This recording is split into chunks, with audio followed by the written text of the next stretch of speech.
Comment peut-on savoir qu'un enfant est né trisomique, les signes cliniques?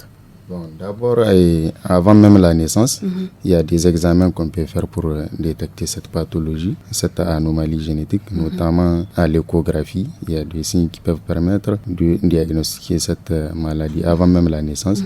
Il y a aussi des tests de biologie cellulaire qu'on peut faire pour détecter cette pathologie. Maintenant, à la naissance, il y a des signes cliniques qui sont là, qui caractérisent cette maladie.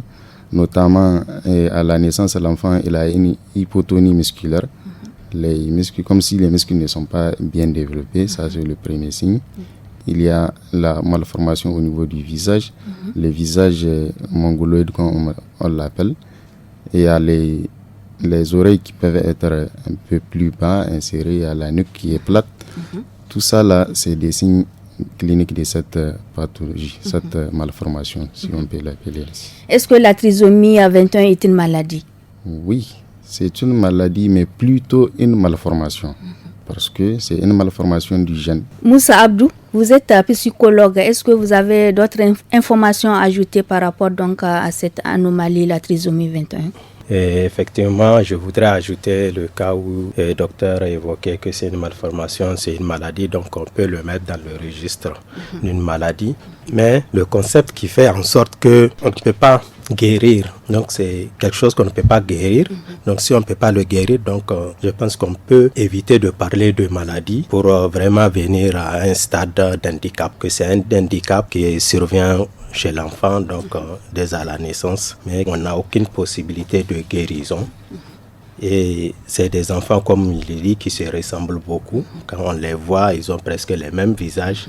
Ils peuvent ressembler à leurs parents, mais quand même le plus grand trait se retrouve entre eux, qui est lié à ce que le docteur venait de dire, cette anomalie au niveau du chromosome 21. Maintenant, sur l'aspect psychologique, humain, quand on voit ces enfants-là, c'est des enfants qui sont presque toujours joyeux. Et c'est ça surtout leur point fort.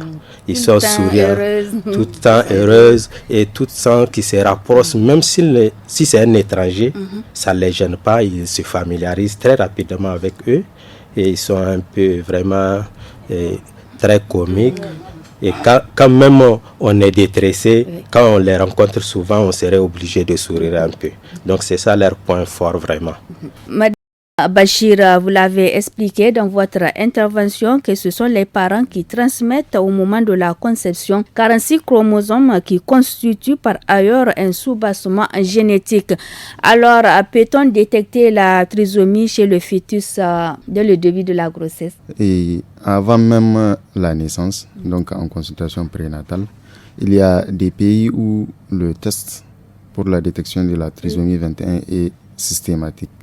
Ici au Niger, ce n'est pas encore systématique lors de la consultation prénatale, mais toujours est-il dit que ça peut être détecté avant la naissance. En faisant des échographies. Il y a l'échographie. À travers l'échographie, c'est les malformations relatives à cette pathologie qu'on peut détecter. Mais aussi, il y a des tests de biologie cellulaire qu'on peut faire. Donc, en prélevant, il y a des cellules même dans les liquides amniotiques ou bien au niveau du placenta qu'on peut prélever, faire ce qu'on appelle un karyotype et ça permet de détecter la trisomie 21. Et à quel moment de la grossesse il est conseillé donc de faire cet examen? Bon, l'examen, il est conseillé de faire ces différents examens à tout moment de la grossesse. Il n'y a pas un moment où c'est dit c'est au premier mois, deuxième mois ou au 9e mois qu'il faut le faire. Donc, à n'importe quel moment de la grossesse, on peut faire le test pour détecter la trisomie 21.